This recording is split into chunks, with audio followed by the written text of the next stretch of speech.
Bugün əskər gedən oğlan, get yolların açıq olsun.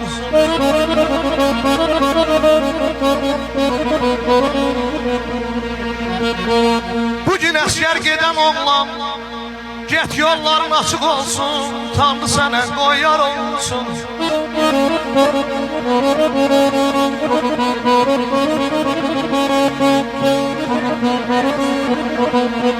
Sev analı, sev vətəni, ayanarı, xar eylə ayağı düşməni.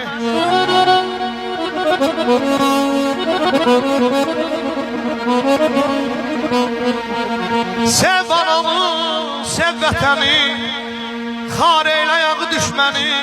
Tanrı qoy qorusun səni. Bugün əskər gedən oğlan, get yolların açıq olsun. Tanrı sənə qoyar olsun.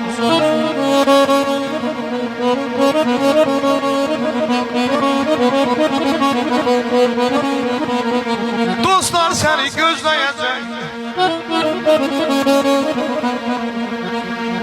ayalar dostlar səni gözləyəcək, atan səni əzizləyəcək. Sən gəlincə yanan sənə qız seçəcək. Bugün əskər gedən oğlan, get yollar açıq olsun. Əzzin amay balam durulsun. Pis insanlar mənim Ruslan qardaşım, Rəhman qardaşım qəlbindən vurulsun. Günlər o günlər olsun ay Allah, bizim anar qardaşımız gəlsin. Ona da gözəl toy qurulsun. Vüqarın da gözü aydın olsun ay aman aman, aman ayda bir dalay. Yıldırımlar taxsa sənin başından. Hey qalma ginən düşmən atan başından. Qalma ginən bu yerin çarışından. Hey qalma ginən bu yerin çarışından.